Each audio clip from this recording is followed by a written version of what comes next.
रसूलुल्लाह को गाली देने वाले, रसूलुल्लाह की शान में गुस्ताखी करने वाले की एक ही सजा इस्लाम के अंदर कि उसको इस दुनिया में रहने का हक नहीं है, उसको इस दुनिया में जिंदा रहने का अधिकार नहीं है।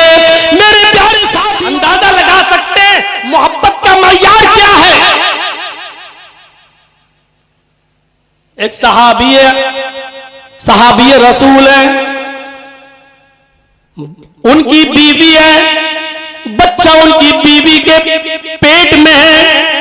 और सुनिए, कहते हैं अबू दाऊद की हदीस, अबू दाऊद की रिवायत, लीबनान, आय अल्लाह के रसूल, मेरी बीवी, उससे मेरे 2 बच्चे थे, मिसलुल्लुलुऐन, बिल्कुल मोतियों की तरह जगमगाते हुए बड़े खूबसूरत। लेकिन मेरी बीवी आए दिन आपको उल्टा सीधा बोलती रहती थी, आए दिन मेरी बीवी आपको उल्टा सीधा कहती रहती थी। एक दिन दस्तरखान लगा दिया, मैं आपके पीछे नमाज पढ़ने लगा, आप वाज़ो नसीहत करने लगे, मैं सुनने लगा। बच्चों को भूख लगी थी, मेरी बीवी ने कहा अब्बू को आ जाने दो। मेरे बेटे मेरे इंतजार में थे, मुझे घर आने में थोड़ी देर हो गई। जैसे ही मैं अपने घर पहुंचा, मेरी बीवी ने मुझे डांटते हुए कहा, कहां थे बच्चे, कब से भूखे मर रहे हैं और तुम मोहम्मद की बकवास सुनने में टाइम बर्बाद करते हो। तुम मोहम्मद की पास मोहम्मद रसूलुल्लाह ने कहा, उसने नाम लेकर कहा, और तुम मोहम्मद की फालतू बातें, फजूल बातें सुनते रहते हो। तुम्हें फुर्सत नहीं मिलती, अपने बेटों की फिक्र नहीं। अल्लाह के नबी, उसने आपको बदज़बानी से बोला, आज मुझसे एक गलती हो गई। फरमाया क्या? कहा अल्लाह के नबी, ऊंट को नहर करने का खंजर पड़ा हुआ था। अबू दाऊद की रिवायत, आए अल्लाह के रसूल, ऊंट को नहर करने का, ऊंट को ज़िबा करने का खंजर पड़ा हुआ था। मेरी नजर उस खंजर की ऊपर पड़ी, मेरी बीवी हामिला थी, उसके पेट में बच्चा था, 2 बच्चे पहले ही से मेरी बीवी से पैदा हो चुके थे, बिल्कुल मोतियों की तरह। लेकिन उसने आपको उल्टा सीधा बोला। मैंने वो खंजर उठाया और मैंने वो पूरा का पूरा खंजर अपनी बीवी के पेट में मार दिया। आय अल्लाह के रसूल, मेरी बीवी का पेट फट गया, मेरी बीवी तड़प तड़प कर उसी जगह पर मर गई। आय अल्लाह के नबी, मैं मुजरिम हूं, मैंने जुर्म किया है, अगर इस पर कोई सजा इस्लामी शरीयत में बनती है तो मैं हाजिर हूं, मुझे सजा देना चाहे तो दे दे, मुझे सब कुछ मंजूर है, लेकिन अब आपके बारे में बदकलामी सुनना मुझे मंजूर नहीं।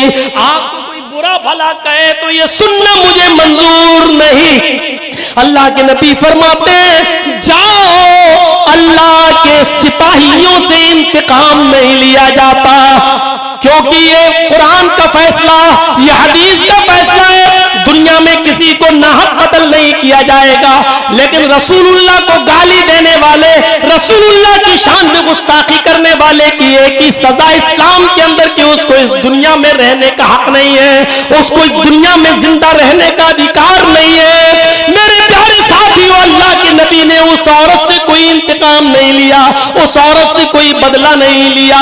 आप देख रहे हैं, बाप से ज्यादा मोहब्बत, औलाद से ज्यादा मोहब्बत, बीवी से ज्यादा मोहब्बत अल्लाह के रसूल से हो रही है। इसी को कुरान ने कहा है, कुल काना अबाउकुम व अबनाउकुम व इख्वानुकुम व अज़वाजुकुम व अशीरतुकुम। अपने आबाओ अजदाद से ज्यादा, अपने बेटों से ज्यादा, अपने भाइयों से ज्यादा, अपनी बीवियों से ज्यादा, अपने खानदान से ज्यादा, अपने मालो दौलत से ज्यादा, अपनी तिजारत से ज्यादा, अपनी बिल्डिंगों और महलों से ज्यादा अल्लाह और उसके रसूल से मोहब्बत करो। कुरान कहता है, अल्लाह बताता है कि यही मोहब्बत अल्लाह और उसके रसूल से होनी चाहिए। अगर आबाओ अजदाद की मोहब्बत और रसूल की मोहब्बत दोनों में से टकराव हो जाए और एक की मोहब्बत कुर्बान करना पड़े, तो बाप की, दादा की मोहब्बत को कुर्बान कर दो, लेकिन अल्लाह और उसके रसूल की मोहब्बत को कुर्बान न करो। हजरत अबू बकर सिद्दीक रज़ियल्लाहु ताला अन्हु ये जंगे बदर में नबी अकरम के साथ लड़ रहे थे और अबू बकर सिद्दीक का बेटा अबू जहल का साथ दे रहा था। उलमा से पूछो, जंगे बदर बड़ी अजीब जंग थी। एक भाई नबी का साथ दे रहा है तो दूसरा भाई अबू जहल अबू लहब का साथ दे रहा है। अगर बाप नबी के साथ है तो बेटा काफिरों के साथ है। अबू बकर सिद्दीक खुद नबी के साथ है लेकिन उनका बेटा काफिरों के साथ है। बहरहाल जंग खत्म हो जाती है और एक दिन अल्लाह ने अबू बकर के बेटे को भी इस्लाम की दौलत से माला माल कर दिया। एक दिन खाना खा रहे हैं बाप और बेटे दोनों, बेटा भी इस्लाम ला चुका है, माँ भी बैठी हुई है, अबू बकर सिद्दीक की बीवी भी बैठी हुई है। बेटे ने जिक्र किया, माँ जी बाप अब्बू बाल बाल बच गए जंगे बदर में, लड़ते हुए हमारे पास आ रहे थे और मैं काफिरों का साथ दे रहा था। मेरी तलवार उठी, इन्होंने ऊपर उठ के देख लिया, मैंने देखा ये मेरा बाप है, मैंने इशारा किया भागो यहां से, हटो, मर जाओगे, बेटे की तलवार के नीचे आ रहे हो, हटो जल्दी। हटा दिया। अम्मी ये कई मर्तबा मेरी तलवार के नीचे आए, मैं नहीं जानता था कौन, जैसे ही मैं तलवार चलाने लगता था ये ऊपर गर्दन उठा के देख लिया करते थे। मैं देखता था ये मेरा बाप, मैं छोड़ देता था, हट जाओ जाओ यहां से, मैं नजरें चुरा लिया करता था, मैंने बचा लिया ना, आज तुम बेवा हो गई हो। अबू बकर सिद्दीक मुस्कुराते हैं।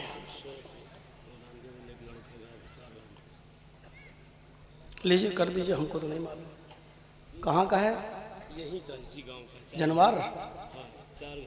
जनवार बिन इस्माइल।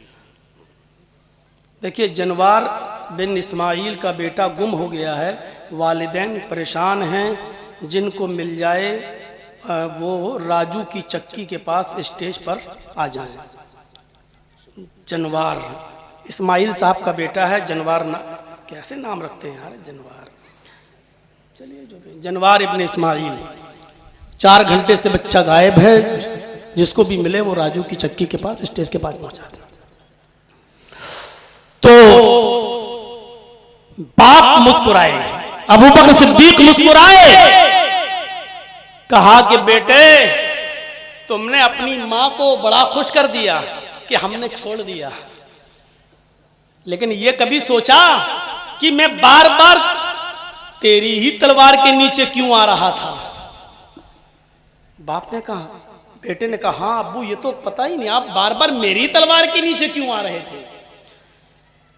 कहा बेटे आज ये हकीकत भी तुम अपनी मां के सामने, मैं तुम्हारी मां के सामने तुम्हें सुना रहा हूं।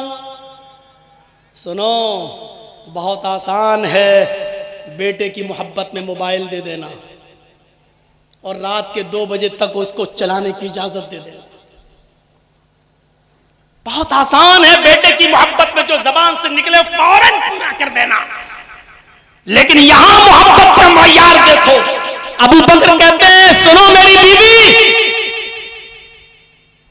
तुम्हें तो इसने खुश कर दिया कि देखो हमने अपने बाप पर तलवार नहीं चलाई वरना तुम बेवा हो जाती, लेकिन पूछो इससे कि मैं इसी की तलवार के नीचे क्यों आ रहा था?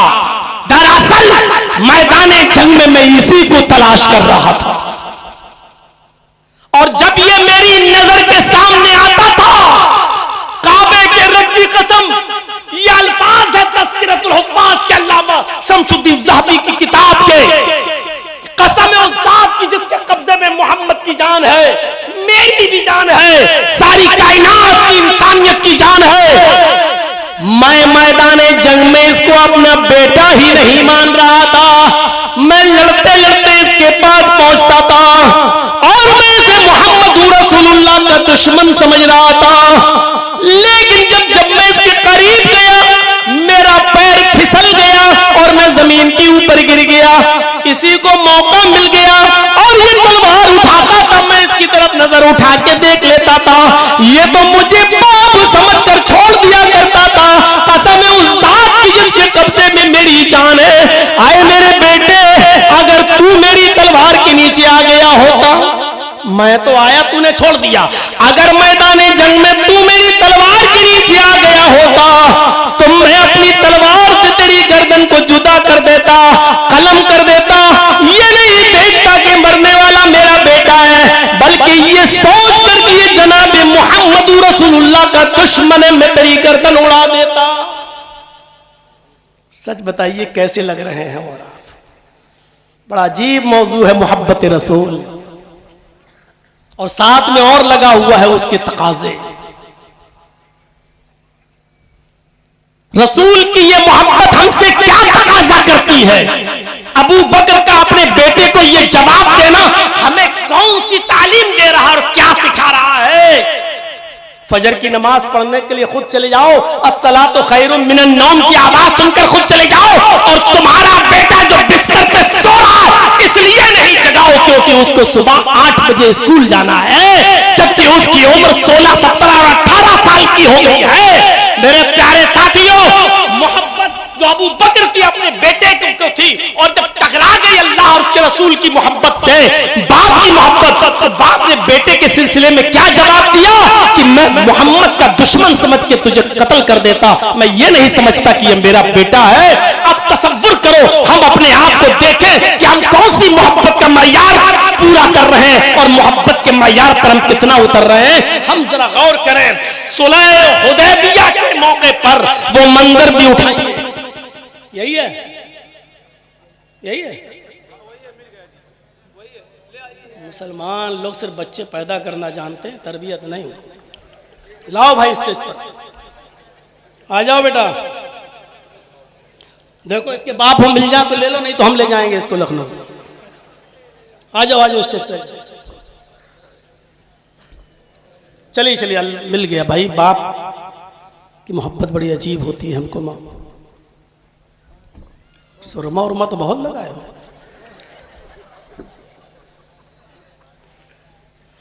ठीक है, चल कहीं सो गया था बेचारा। चले तो मेरे भाइयों, उर्वा सुलह हुदैबिया के मौके पर देखिए मोहब्बत, देखिए सुलह हुदैबिया के मौके पर जब सारी बातें तय हो गई, जब उर्वा मक्का लौट कर आता है, काफिरों से मिलता है, अपने काफिरों के सरदारों से क्या कहता है? आए काफिरीने मक्का, उर्वा का बयान सुनो। बुखारी शरीफ की रिवायत के मुताबिक उसने कहा है, मक्के वालों,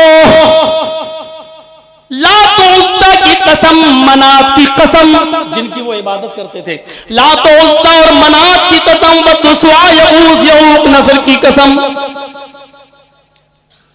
आए मक्के वालों, जो इज्जत मैंने मोहम्मद के सहाबा को मोहम्मद रसूलुल्लाह की करते हुए देखा है, वो मैंने किसी बादशाह की भी इज्जत नहीं देखी जो उसकी आवाम, उसकी पब्लिक करती हो। मैंने देखा हुदैबिया के मकाम पर उर्वा ने जो मंजर देखा, वो मक्के के काफिरों, रईसों, सरदारों से बयान कर रहा है। कह रहा है कि आए मक्के के काफिरों, छटपटाओ नहीं भाई। यूट्यूब चैनल वालों ने मेरी तकीनें डाल डाल के अपने मकान बना लिए। इतनी कमाई हुई है इन लोगों को कि उनकी बिल्डिंगें बन गई, और जर्जी साहब जेल में 5 महीने रह के आ रहे हैं। ठीक है, आपका भी चैनल है, मैं समझ रहा हूं, चलेगा, लेकिन ये बंदर वाला काम ना करो। एक बार लगा लो, फिट कर लो, उसके बाद बैठ जाओ, डिस्टर्ब होता है। उर्वा ने कहा, हमने अपनी आंखों से देखा है हुदैबिया के मकाम पर। आए मक्के वालों, मोहम्मद रसूलुल्लाह सल्लल्लाहु अलैहि वसल्लम अगर खखार भी दें, ऐसा होता ना, थूकना तो दूर, जैसे ही हमने देखा मोहम्मद इब्ने अब्दुल्लाह को अगर वो खखार भी दें, तो मोहम्मद के दीवाने, मोहम्मद के सहाबा मोहम्मद रसूलुल्लाह के मुंह के करीब चले जाते हैं और हाथ फैला देते हैं कि रसूलुल्लाह सल्लल्लाहु अलैहि वसल्लम अपने मुंह में जो खखार हुई, जो बलगम आया, जो थूक आया, वो थूक दें। नबी जमीन पर थूकना चाहते हैं, लेकिन मोहम्मद के दीवाने उस थूक पर पहले टूट पड़ते हैं और उस थूक को अपने हाथों में लेकर वो मलकर अपने जिस्म पर मलना शुरू कर देते हैं। एरू गेरू किताब का वाकया नहीं है, XYZ का नहीं है, मौलवी जर्जीस मौलवी फला की लिखी हुई किताब का वाकया नहीं है, बुखारी शरीफ की हदीस का पसे मंजर में मैं आपको बतला रहा हूं कि मोहम्मद इब्ने अब्दुल्ला खकारते हैं, थूकते हैं, तो सहाबा उस थूक को हाथ पे ले लेते हैं, उसको अपने जिस्म पर मलते हैं और अपने कपड़ों पर अपने बदन पर मलकर तबर्रुक हासिल करते हैं। मैंने मोहम्मद रसूलुल्लाह के दीवानों को देखा कि उनके जिस्म से टपकने वाले पसीने को वो अपनी शीशियों में भरते हैं और उसको अपने घरों के इत्र में मिलाते हैं। आए लोगों, मैंने मोहम्मद के दीवानों को देखा है, मैंने मोहम्मद के दीवानों को देखा है कि अगर कोई हुक्म दे दे तो ये नहीं देखते कि ये हुक्म कितना जोखिम भरा है, कितना खतरनाक है, इसमें मेरी जान भी जा सकती है। वो अपनी औलाद की, अपने माँ बाप की परवाह नहीं करते। हुक्म ज़बान से निकला, उस पर मन्ना और सद्दकना, फौरन उस पर अमल पैदा हो जाते। कसम है उस जात की जिसके कब्जे में सारे इंसानों की जाने, मोहम्मद के दीवानों की नजरों में मोहम्मद रसूलुल्लाह की जो इज्जत है वो मैंने कैसरो किसरा बादशाहों की भी नहीं देखी जो उनके दीवाने उनकी करते हो। मैंने आज तक किसी बादशाह की वो इज्जत नहीं देखी। मैं कह सकता हूं बुखारी शरीफ उर्वा के इस मंजर के बाद उस तो अपने काफिरों को, अपने साथियों को यह मंजर बयान कर रहा है। मैं ये कह सकता हूं बुखारी की इस रिवायत के मुताबिक उल्टा बिल्कुल कि हमने जितनी सुन्नतों की तौहीन मोहम्मद रसूलुल्लाह की हदीसों पर चलाए गए बुलडोजर, नबी की सुन्नतों का मर्डर, शादियों में, ब्याह में, रहन सहन में, उठने में, बैठने में, लेटने में, सोने में, जागने में, खाने में, पीने में, शादियों में, ब्याहों में, जितने आज हम अपनी जिंदगी में जो जिंदगी गुजार रहे हैं, अब जिंदगी के हर शोबे में जितनी सुन्नतों पर बुलडोजर हमने चलाए हैं और जितनी नबी की सुन्नतों की तौहीन हमने की है, हम मुसलमानों ने की है, मेरे भाइयों, मैं डंके की चोट पर कह सकता हूं इतना सुन्नतों का मजाक काफिरों ने भी नहीं उड़ाया है, इतना सुन्नतों का मजाक यहूदी और ईसाइयों ने भी नहीं उड़ाया है जितना सुन्नतों का मजाक और जितना नबी अकरम सल्लल्लाहु अलैहि वसल्लम से की सीरत का मजाक हमने और आपने उड़ाया है। और वह तो काफिरों से बयान कर रहा है कि हमने जो इज्जत मोहम्मद की, मोहम्मद के दीवानों में देखी है, हमने तो बादशाहों की भी वो इज्जत बादशाहों के दीवानों में नहीं देखी है। और एक हम है, तसव्वुर करो कैसे हमारे कलेजे, इधर से आज़ान की आवाज आती है हय्या अलस सलाह और बगल में चाय की होटल खुली हुई है, कैसे हमारे दिल गवारा कर लेते हैं। यहाँ हय्या अलस सलाह की आवाजें आ रही हैं और यहाँ मेरे भाइयों बारात आई हुई है 200-250 आदमियों, 300 आदमियों की, और उस वक्त उनको नाश्ता चल रहा है, बगल में मस्जिद है, इमाम नमाज पढ़ा रहा है, वो आएगा तो निकाह पढ़ाएगा, लेकिन ये बाराती नाश्ता कर रहे हैं। क्या हय्या अलस सलाह की आवाज इनके लिए नहीं थी? मेरे भाइयों, बुखारी शरीफ की हदीस है, हजरत आयशा बयान करते, हजरत अनस बयान करते हैं, मैंने हजरत आयशा को देखा, नबी की बीवी को देखा कि अल्लाह के नबी अपनी बीवी आयशा की रात पर उनकी गोद में सर रखकर सो रहे होते हैं और हंसी मजाक कर रहे होते हैं, प्यार भरी बातें कर रहे होते हैं, अपनी बीवी के सर पर लेटे और रात पर लेटे हुए और उनसे गुफ्तगू कर रहे होते हैं। हजरत आयशा बताती है, बयान करती है कि अल्लाह के नबी जब रानी रिजान पर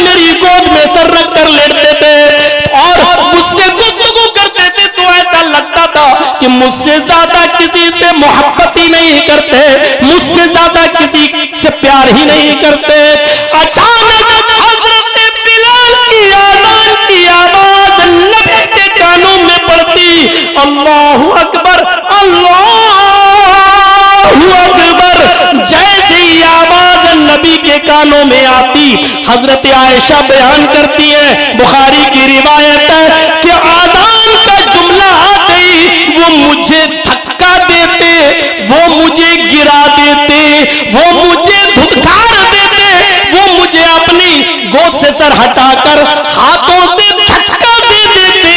मैं डिसबैलेंस हो जाती, मैं इधर से उधर हो जाती, कुएं की तरफ पड़ते, वुजू बनाते, फिर पूरे वुजू तक मेरी तरफ नजर उठा के नहीं देखते और सीधे हुजरे से निकलते, मस्जिद नबी में दाखिल हो जाते। फिर ऐसा लगता जैसे मुझे कई महीनों से देखा नहीं, फिर ऐसा लगता जैसे मुझे जानते ही नहीं, फिर ऐसा लगता जैसे मुझे पहचानते ही नहीं। उर्वा के इन जुमलों के बाद हम अपने आप को कैसा महसूस कर रहे हैं? वो फख्र के साथ काफिरों को बता रहा है कि मोहम्मद के दीवाने मोहम्मद की इतनी इज्जत करते हैं। यानी वो ये बताना चाह रहा है कि कल अगर मोहम्मद रसूलुल्लाह अपने दीवानों से कह दें कि जाओ मक्के पर कब्जा कर लो, हमला कर दो, तो मोहम्मद के दीवाने अपनी जान नहीं देखेंगे, अपना माल नहीं देखेंगे, वो जोखिम नहीं देखेंगे, कूद पड़ेंगे और मक्के पर अटैक कर देंगे। वो ये बताना चाह रहा है कि मोहम्मद के दीवाने कभी अपनी जान की फिक्र नहीं करते। मोहम्मद रसूलुल्लाह सल्लल्लाहु अलैहि वसल्लम की जबान से जो जुमला निकलता है उसी पर लब्बैक कह देते हैं। वो पीछे मुड़कर अपनी बीवियों को नहीं देखते, वो पीछे मुड़कर अपनी औलादों को नहीं देखते, वो अपने आबाओ अजदाद को नहीं देखते। और जो लौकी हम और आप खाते हैं ना, कहीं कद्दू कहते हैं, कहीं लौकी कहते हैं, हमारे यहां तो लौकी कहा जाता है उसको। घुड़सवारी सीख कर आया था बेटा, पढ़िए सीरत उमर अल शिबली नोमानी की।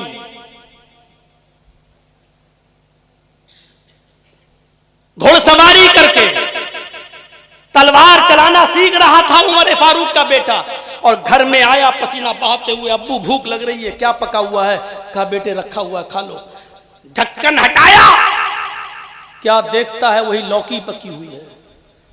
बेटे ने बस इतना कहा, उफ के लफ्ज है। यह भी कोई खाने वाली चीज है? पूरा नहीं कह पाया था, यह भी कोई खाने वाली? ऐसे अपने बाप को देखते हुए, यह भी कोई खाने वाली? बस इतना ही कह सका था। क्या देखता है कि हजरत उमर फारूक के हाथ तलवार की मियान पर हरकत कर रहे हैं। वो उमर कि जिनसे अल्लाह के रसूल ने भी कहा था कि उमर तलवार निकालने में जल्दी न किया करो, जब तुम मियान से तलवार निकालते हो तो मोहम्मद आसमान की पेशानी पे पसीना देख लेते। बेटे ने कहा नहीं मैं खा रहा, और पेट भर के खाना खाया। और जब लौकी पेट भर के खा लिया, अपनी औलाद की फरमाइशें पूरी करने वालों, अब तो ऑनलाइन आ जाता, बर्गर आ जाता, पिज्जा आ जाता, नहीं ये नहीं खाएंगे, ये भी कोई खाने वाली चीजें हैं। हजरत उमर ने तलवार की मियान पर हाथ हरकत करने लगे। बेटे ने कहा खा, पूरा खाया। लेकिन इसके बाद हजरत उमर ने कहा बेटे खा लिया? कि हाँ। क्या है ये मालूम है? अद्दुब्बा, अरबी में लौकी को दुब्बा कहते हैं, अद्दुब्बा।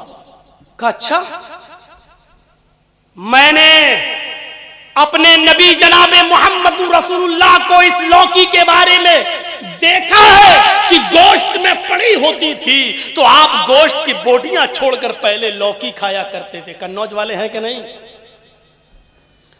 सुने 2 बजे से लेकर शाम को 7 बजे तक रोका रखे आज वो हमें। बड़ी इज्जत की बेचारों ने हमारी, बड़ी खातिरी की, लेकिन पैसे के गुरूर में चकनाचूर मत हो जाना। और कोई भी पैसे वाला चकनाचूर ना हो। हजरत उमर फारूक के जुमले सुनो। कहा बेटे मैंने अपने नबी को देखा गोश्त छोड़कर लौकी के दुब्बा के कद्दू के टुकड़े उठा उठा कर नबी अकरम सल्लल्लाहु अलैहि वसल्लम खा रहे हैं। ये लौकी मेरे नबी की सुन्नत है, मेरे नबी इसको पसंद किया करते थे। जबकि आपने कहा नहीं कि तुम भी खाओ, सिर्फ नबी को पसंद थी, आपने ये नहीं कहा कि तुम भी खाओ। ये लौकी मेरे नबी को पसंद थी, मेरे नबी इसको पसंद किया करते थे। आइंदा अगर इस लौकी से तुमने मुंह चिढ़ाया, लौकी खाने से अगर मुंह बनाया, काबे के रब की कसम मैं अपनी तलवार से तेरी गर्दन उड़ा दूंगा। ये सोचते हुए कि ये मेरे बेटे की नहीं, मोहम्मद रसूलुल्लाह की पसंद से नफरत करने वाले की गर्दन है, नबी की सुन्नत से नफरत करने वाले की गर्दन है, मैं ये सोच कर तेरी गर्दन उड़ा दूंगा।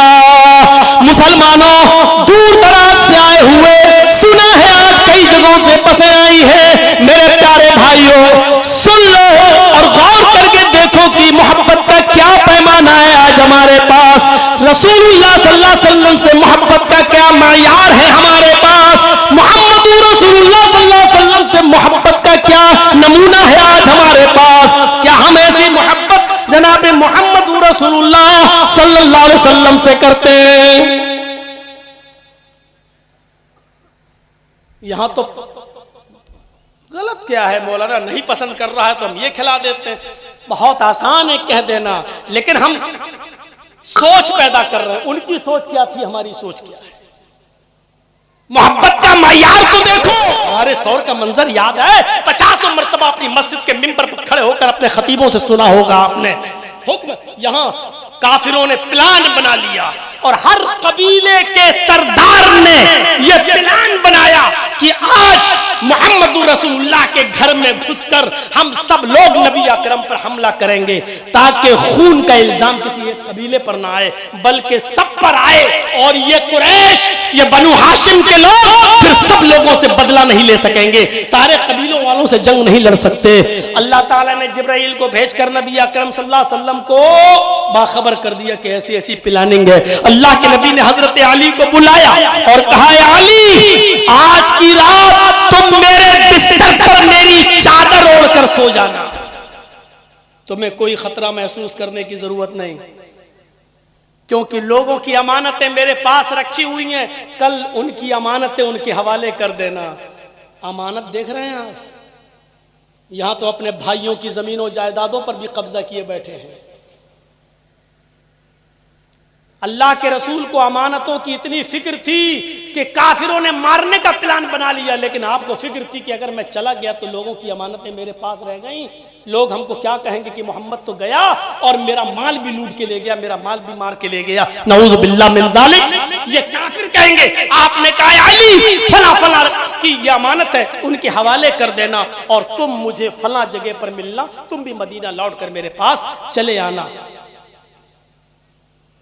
हजरत अली रजी अल्लाह ताला अन्हु उस वक्त नबी अकरम की चादर ओढ़कर सो जाते हैं।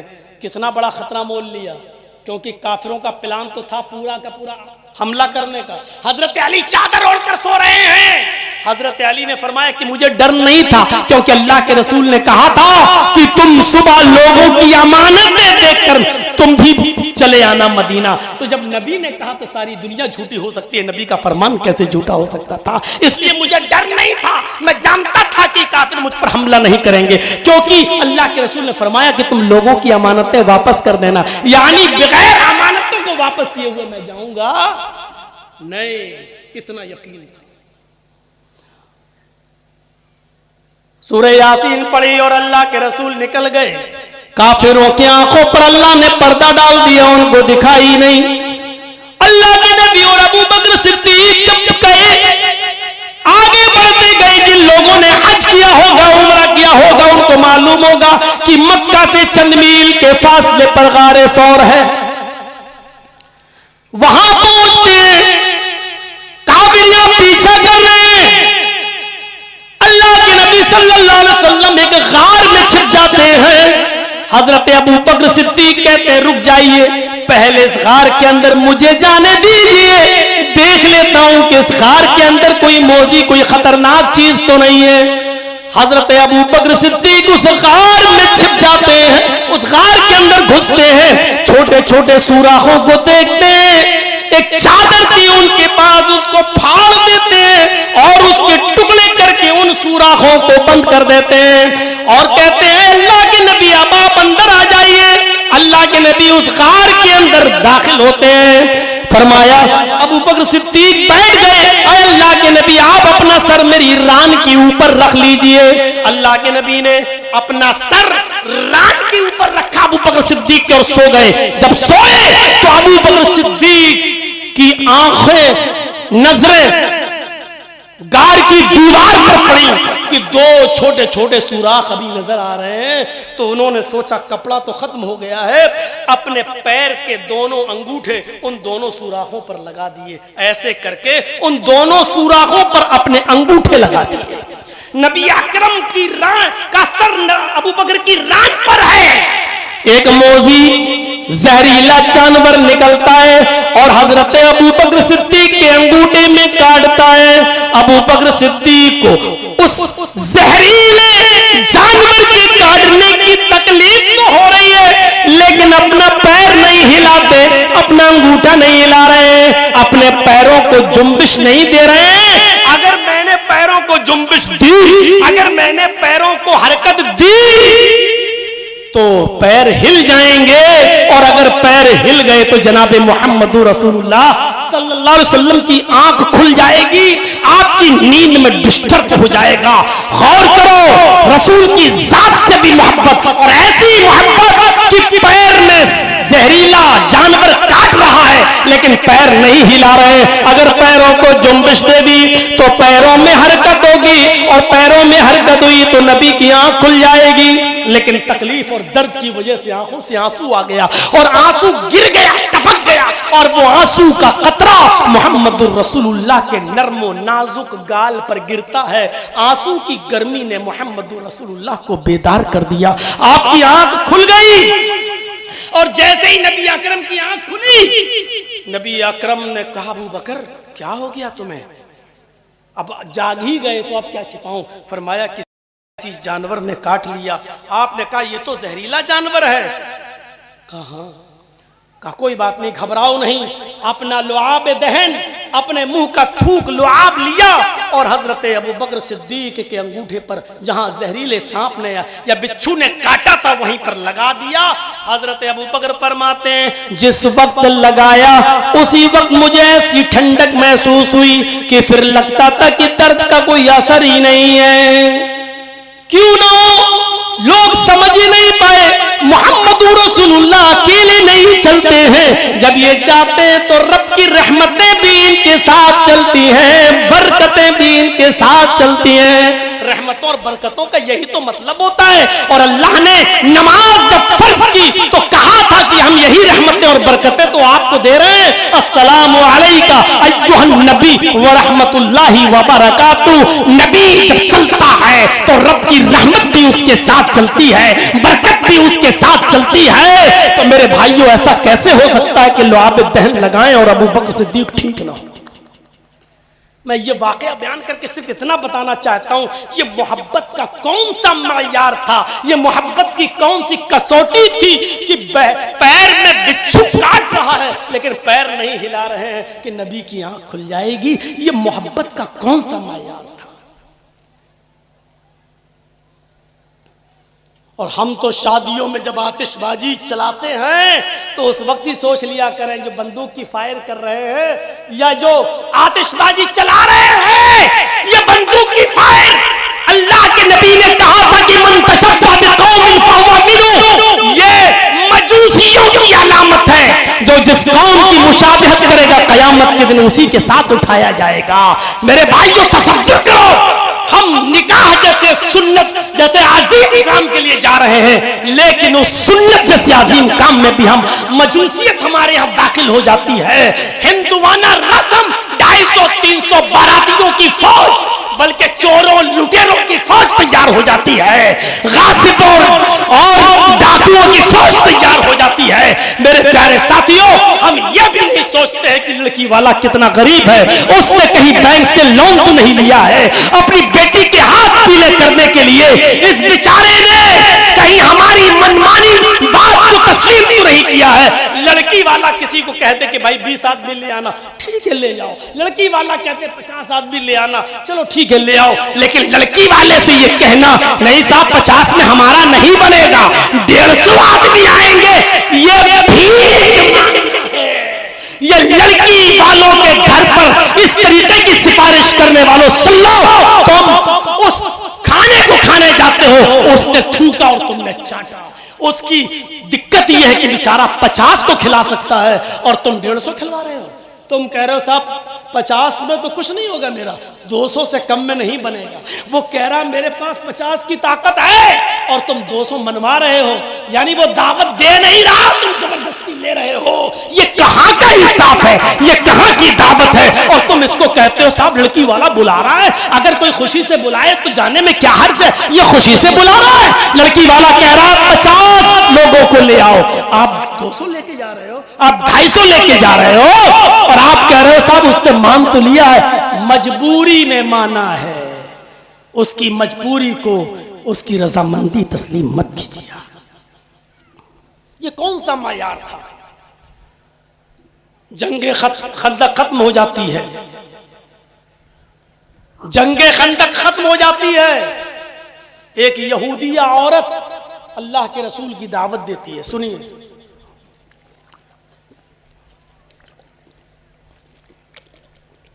एक यहूदिया औरत अल्लाह के रसूल की दावत करती है, अल्लाह के रसूल ने दावत को कबूल कर लिया। यहूदिया के यहां आपने अपने साथी हजरत बशीर को लिया और कहा चलो, 2 लोगों की दावत उसने दी, हम लोग चलते हैं। आप सहाबी रसूल हजरत बशीर के साथ उस यहूदिया औरत के घर तशरीफ ले गए। उसने खाने में जहर मिला दिया। सुना है ना वाकया? मैं मोहब्बत का मायार पूछना चाहता हूं, ऐसी मोहब्बत भी आपने देखी? उसने खाने में जहर मिला दिया। अल्लाह के रसूल ने कहा खाओ। हजरत बशीर से आपने भी रोटी का लुकमा तोड़ा, आपने भी सालन में डुबोया, हजरत बशीर ने भी डुबोया। हजरत अल्लाह के रसूल ने मुंह में रखा, हजरत बशीर ने भी मुंह में रखा। हजरत बशीर ने लुकमा चबाया और खा गए। अल्लाह के रसूल ने लुकमे को चबाया, लेकिन कुछ अजीब जायका लगा, जहर मिला हुआ था, गोश्त का टेस्ट कुछ अजीब सा लगा, तो आपने उसको थूक दिया। फरमाया कि इस खाने में जहर मिला हुआ है। हजरत बशीर ने क्या कहा? अय अल्लाह के रसूल, कसम उस जात की जिसके कब्जे में मेरी जान है, जब खाने का लुकमा मैंने अपने मुंह में रखा, मुझे उसी वक्त पता चल गया था कि खाने का टेस्ट और जायका बदला हुआ है, मुझे बदमजा नजर आया। आपने कहा बशीर फिर तुमने थूका क्यों नहीं? फरमाया अल्लाह के रसूल, मेरे सामने अल्लाह का प्यारा नबी बैठा है, अल्लाह का प्यारा रसूल बैठा है, मेरी गैरत ने गवारा नहीं किया कि मुंह का लुकमा आपके सामने थूकूं। मैंने बेअदबी महसूस की, मैंने आपकी बेइज्जती महसूस की। अगर मैं थूकूंगा तो ये आपकी शान में गुस्ताखी ना हो। मैं उस जहरीले लुकमे को खा गया। उस जहर के असर से हजरत बशीर बाद में इंतकाल कर गए। अल्लाह के रसूल ने अपना किसास तो माफ कर दिया। अय यहूदिया, तूने मुझे जहर दिया, मैंने तुझे माफ कर दिया, लेकिन हजरत बशीर जो तेरे दिए हुए जहर से इंतकाल कर गए, उनका किसास लिया जाएगा। मजमे आम में उस यहूदिया औरत को लाया गया और उसको कत्ल कर दिया गया। हजरत बशीर का किसास लिया गया, क्योंकि इस्लाम में कत्ल का बदला कत्ल है, उसका किसास लिया गया। मैं इस वाक़े को सामने रखकर मेरे भाइयों सिर्फ इतना बताना चाहता हूं आपसे कि ये कौन सा मयार था मोहब्बत का, कि जायका पता चल गया, मजा पता चल गया कि इस खाने में अच्छी चीज नहीं है, बदमजा है, नुकसान पहुंचाएगा ये खाना, लेकिन इसके बावजूद चबा रहे हैं और खा रहे हैं। ये थूक इसलिए नहीं रहे कि मोहम्मद रसूलुल्लाह की बेअदबी हो जाएगी। ये मोहब्बत का कौन सा मयार था?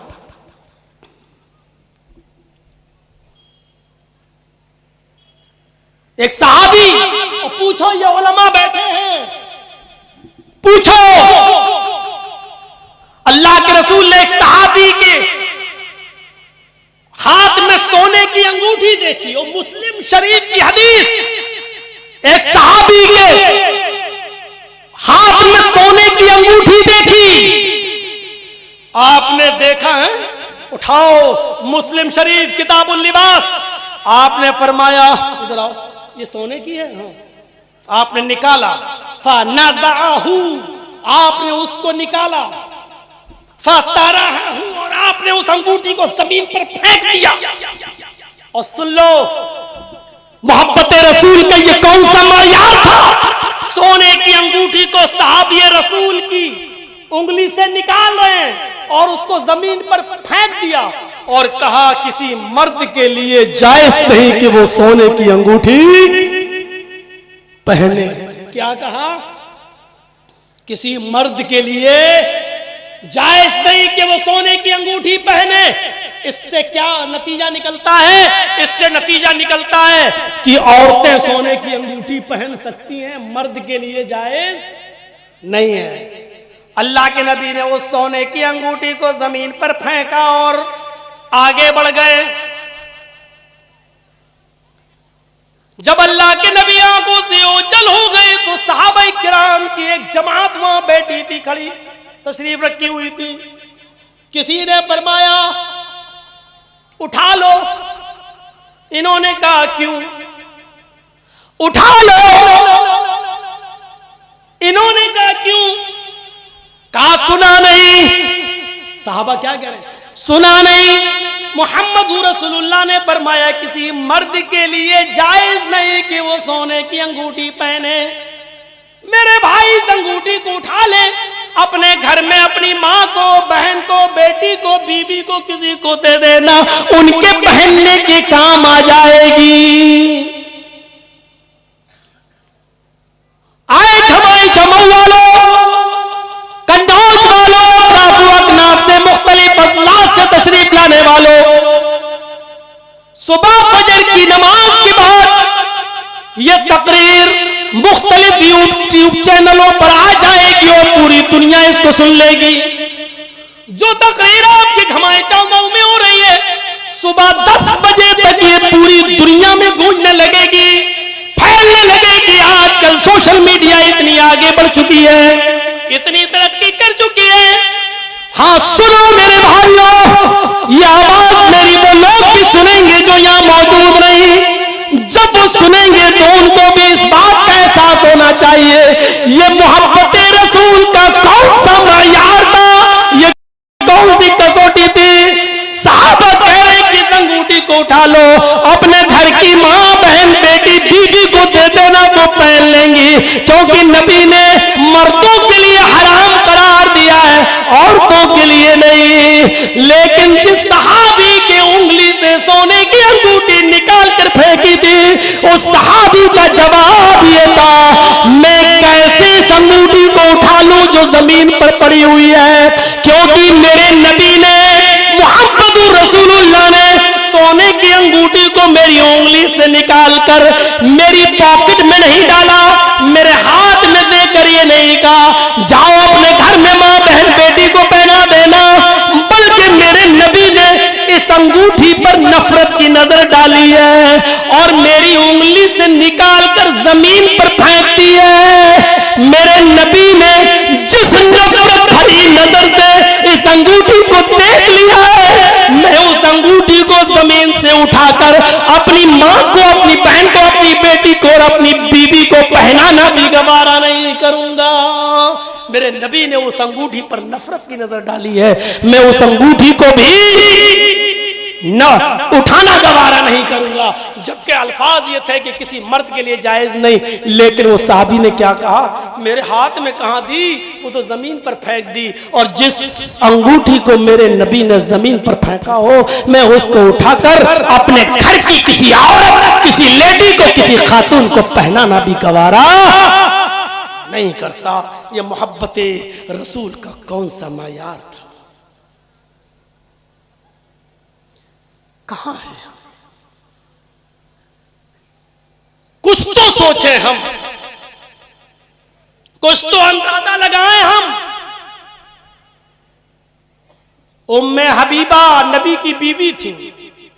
और कौन थी? नबी की बीवी। और सुनो, बुखारी शरीफ की हदीस है, नबी की बीवी। और इनके बाप का नाम क्या था? अबू सुफियान। बाद में इस्लाम लाए, पहले इस्लाम नहीं लाए थे, पहले कट्टर दुश्मन थे। ये वही अबू सुफियान थे जो 100 ऊंटों के लालच में नबी की गर्दन उड़ाने के लिए भी गए थे। सुराका इब्ने जाशम भी 100 ऊंटों के लालच में नबी अकरम की गर्दन को काटने के लिए गया था, उड़ाने के लिए गया था। अबू सुफियान भी नबी का बहुत बड़ा दुश्मन था, लेकिन बाद में इस्लाम लाया। लेकिन जब तक वो काफिर था, उम्मे हबीबा पहले इस्लाम ला चुकी थी और वो नबी की बीवी थी। एक बार उम्मे हबीबा नबी की बीवी से उनके बाप अबू सुफियान जो हालत कुफ्र में थे, वो मिलने के लिए जाते कि मैं अपनी बेटी के घर जाऊं। उन्होंने दरवाजे को दस्तक दी। बुखारी की रिवायत सुनिए मेरे साथियों, उन्होंने दस्तक दी, दरवाजा खटखटाया और जैसे ही उम्मे हबीबा ने दरवाजा खोला, क्या देखती है कि सामने मेरा बाप खड़ा है, काफिर बाप है, मुशरिक बाप है। फरमाया अबू अंदर आ जाइए। अबू सुफियान अंदर जाते हैं, जैसे ही बिछे हुए बिस्तर को देखता अबू सुफियान उसके ऊपर बैठना चाहता है। उम्मे हबीबा कहती है मेरे अब्बू रुक जाइए, रुक जाइए। उन्होंने बिस्तर को लपेट दिया, उस बिस्तर को उन्होंने लपेट दिया और सादा चटाई पिछी रहने दी। फरमाया आए अब्बू जान इस चटाई पर बैठ जाइए। अबू सुफियान ने बड़े ताज्जुब से पूछा, ओ मेरी बेटी, ओ मेरी बेटी, आए उम्मे हबीबा, आए नबी की बीबी, मेरी लगती जिगर, मेरी बेटी तूने बिस्तर को क्यों लपेट दिया? लोग तो मेहमान के आने पर बिस्तर बिछाते, तूने बिस्तर को लपेट दिया। मेरी बेटी मैं तेरा बाप हूं, तूने तो इस बिस्तरी को लपेट दिया। ये बिस्तर गंदा था, ये बिस्तर नापाक था, ये बिस्तर क्या था जो तूने इसको लपेट दिया है? क्या मैं इस बिस्तर पर बैठने के लायक नहीं था? बेटी ने जवाब दिया, सुनिए बुखारी की रिवायत, बेटी ने जवाब दिया, अब्बू जान ये बिस्तर नापाक नहीं है, ये बिस्तर बहुत पाक है। ये बिस्तर इतना पाक है कि इस बिस्तर पर आमिना का लाल तशरीफ रखता है, इस बिस्तर पर फातिमा का बाप बैठता है, इस बिस्तर पर आयशा का शौहर सोता है, इस बिस्तर पर सौदा और ज़ैनब बिन्त जहश का शौहर सोता है, इस बिस्तर पर उम्मे हबीबा का शौहर सोता है। उम्मे हबीबा यानी आपकी बेटी का शौहर, हस्बैंड इस बिस्तर पे सोता है। अरे अब्बू जान मैंने इस बिस्तर को इसलिए लपेट दिया, इस पाक बिस्तर पर मेरा नापाक बाप कैसे बैठ सकता है, मेरा नजीस और मुशरिक बाप कैसे बैठ सकता है? ये बिस्तर आपके बैठने के लायक नहीं था, क्योंकि इस बिस्तर पर अल्लाह का प्यारा हबीब आराम फरमाता है, यानी जनाबी मोहम्मद रसूलुल्लाह। एक बेटी का अपने मुशरिक बाप को ये जवाब, मेरे भाइयों मोहब्बत रसूल का ये कौन सा मयार था, मोहब्बत रसूल का ये कौन सा पैमाना था, मोहब्बत रसूल का ये कौन है? और आज हम अपनी जिंदगियों में तलाश करके देखें कि हम कितनी मोहब्बत अल्लाह के रसूल या उनकी सुन्नतों से कर रहे हैं। हम अपने गरीबानों में झांकें और देखें और तलाश करें। मालूम है आपको, बड़ा दिलचस्प वाक़या सुनाने जा रहा हूं और सुनिएगा। अल्लाह के रसूल इस दुनिया से रुखसत हो चुके हैं।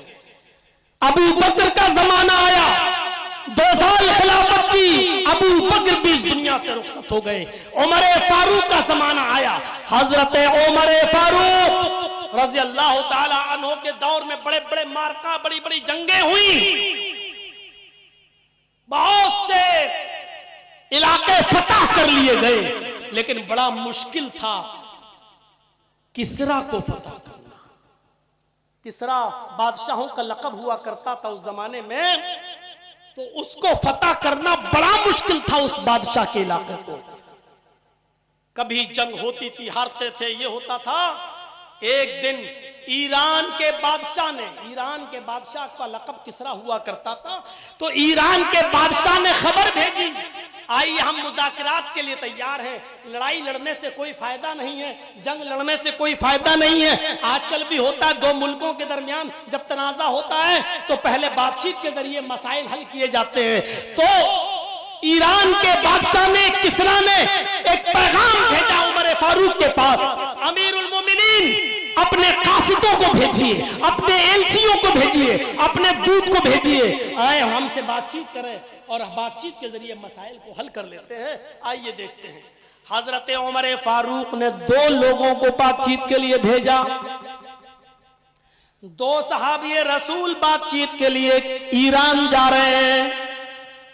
सुनिएगा, बहुत दिलचस्प वाकया है। ये 2 एलची, ये 2 दूत बातचीत के लिए ईरान के बादशाह से, किसरा से बातचीत करने के लिए तशरीफ ले जा रहे हैं। एक का नाम है रुबी इब्न आमिर, एक का नाम है रुबी इब्न आमिर और एक का नाम है हुज़ैफा इब्न यमान। ये दोनों बड़े जलील कद्र सहाबी गुजरे हैं। इस वाक़े को सुन लीजिए। उसके बाद मैं जानता हूं कि 2:45 बजे तक बैठना और 2:30 बजे तक बैठना बड़ा मुश्किल है, लेकिन जाने वालों, मैंने तुम्हें कभी नहीं रोका। जो बैठे वो तो सुन ही रहे हैं, लेकिन जो जाना चाहते हैं कि वो जाएं। लेकिन इस वाक़े को सुन ले और उसके बाद मेरी तरफ से पूरी इजाजत होगी।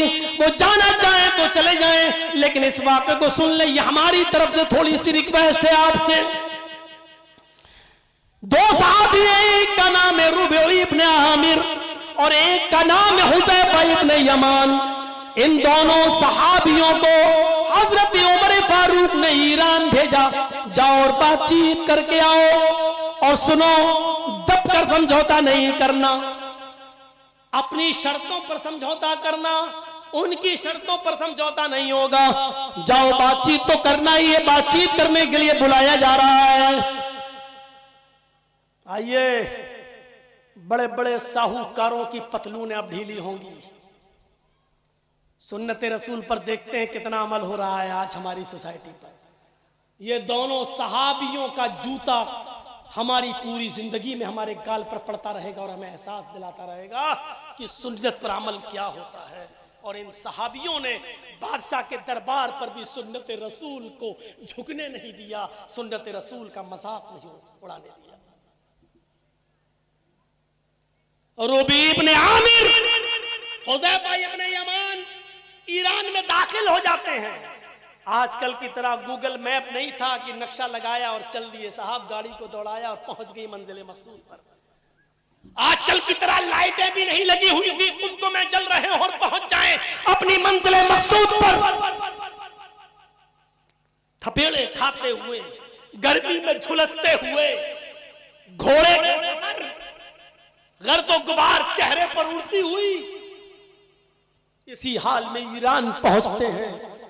चूंकि बादशाह का ठिकाना पूछने में ज्यादा दिक्कत नहीं होती, किसी फेमस आदमी का ठिकाना पूछने में कोई दिक्कत नहीं होती। पूछते गए और पहुंच गए। पूरे ईरान में बस यही 2 सहाबी, ईसाइयों की बस्ती, किसरा वहां का हाकिम।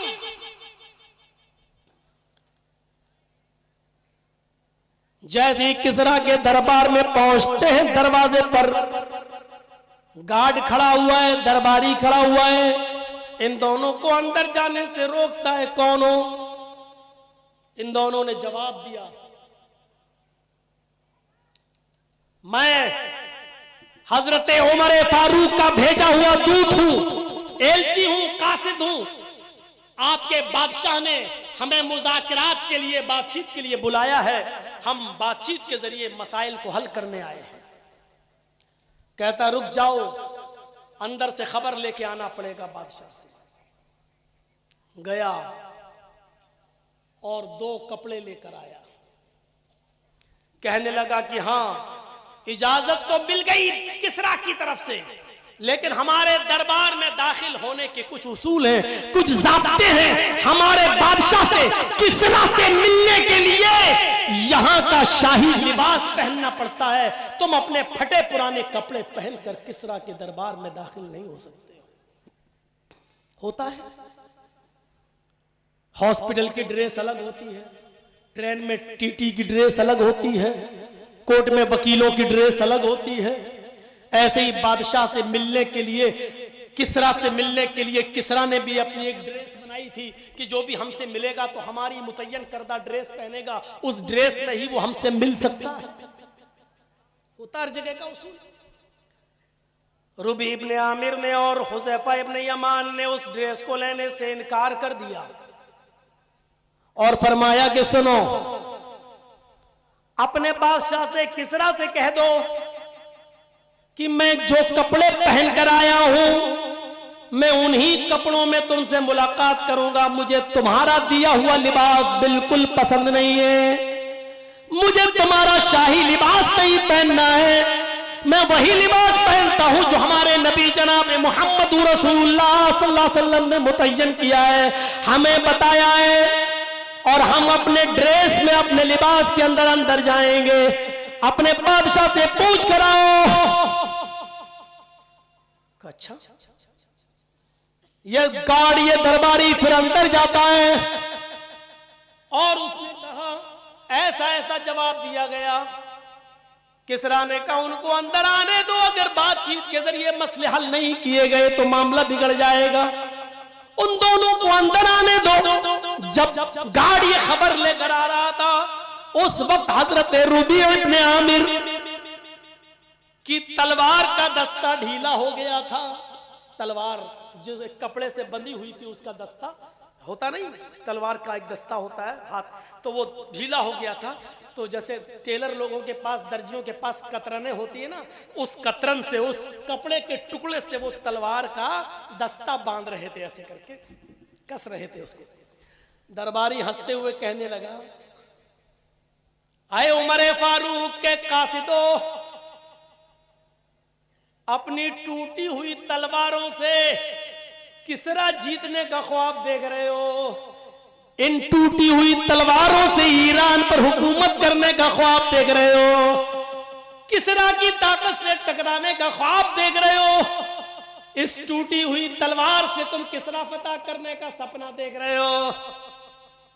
रुबी इब्ने आमिर ने मुस्कुराते हुए उस दरबारी से कहा, अभी तुमने उमर फारूक के साथी मोहम्मद के दीवाने की तलवार देखी है, तलवार चलाने वाला कहां देखा है?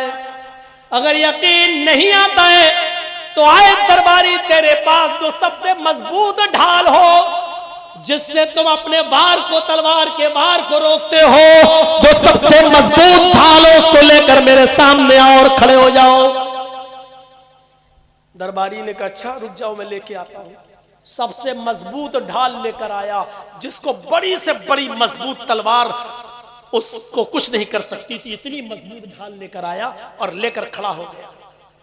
आए रुबी, लो मैं लेकर खड़ा हो गया हूं, देखो इस तलवार को काट, इस ढाल को दिखाकर काट कर दिखाओ। हजरत रुबी ने उस कतरन से, उस कपड़े के टुकड़े से तलवार के दस्ते को बांधा और फिर हवा में तलवार लहराई और इतनी जोर से उस मजबूत ढाल के ऊपर वार किया कि ढाल बीच से कट कर दो टुकड़े हो गई। दरबारी भागते हुए अंदर गया और कहने लगा, आए किसरा, आए बादशाह सलामत, अल्लाह जाने ये कौन सी मखलूक तशरीफ लाई है, ये कौन से मोहम्मद के दीवाने आ गए हैं। हमारी सबसे मजबूत ढाल भी इनकी टूटी हुई तलवारों का मुकाबला न कर सकी और वो टुकड़े टुकड़े हो गई। किसरा ने कहा, तुम्हें उनके जौहर देखने के लिए किसने कहा था? हम तो पहले ही जानते हैं कि ये सरों पर कफन बांधने वाली कौम है, इसीलिए तो मैंने मुज़ाकरात के लिए बुलाया है। अरे जल्दी से उनको अंदर भेजो। दरबारी आया और कहने लगा, जाओ। कहते नहीं, अरे बाबा जाओ यार, तुम अपने ही कपड़ों में जाओ, जाओ, बादशाह ने मंजूर कर लिया है, जाओ इन्हीं कपड़ों में जाओ। चले गए। फटे पुराने कपड़े, गर्दो गुबार, कई दिनों का सफर घोड़े का। आजकल एसी ट्रेनों का और एसी 4 व्हीलर नहीं थी, घोड़े पर भी बैठ के सफर कर रहे हैं, तो घोड़े के टापों से और ठोकरों से उड़ने वाली धूल कपड़ों पे आ रही है। परागंदा हाल, चेहरे पर मिट्टी लगी हुई, बादशाह के दरबार में पहुंचते हैं। कहा कि चलिए बातचीत करने से पहले खाना खा लिया जाए। कहा कि हां भूखे तो हैं, खा सकते हैं, हमारे नबी ने तो यहूदियों के यहां पर भी खाना खा लिया। मैं मांगूंगा नहीं तुमसे, लेकिन अगर खिलाओगे तो हमारी शरीयत इनकार भी नहीं करती है, हमें उसकी इजाजत देती है, क्योंकि दावत तुमने दी है, बुलाया तुमने है।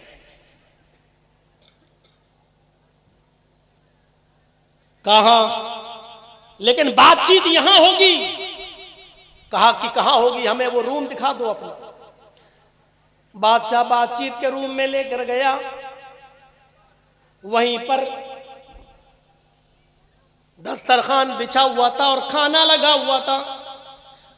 वहीं पर एक तख्त बिछा हुआ था, बादशाह उस तख्त पर बैठ गया।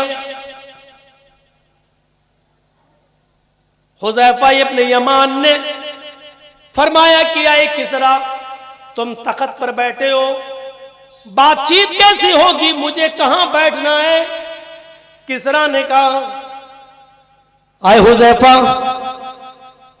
हमारे दरबार में आने का एक उसूल है, मैं इस इलाके का बादशाह हूं, मैं किसरा हूं, हाकिम हूं। हाकिम तख्त पर बैठता है और मैं जिससे बात करता हूं वो मेरे सामने खड़े होकर गुफ्तगू करता है।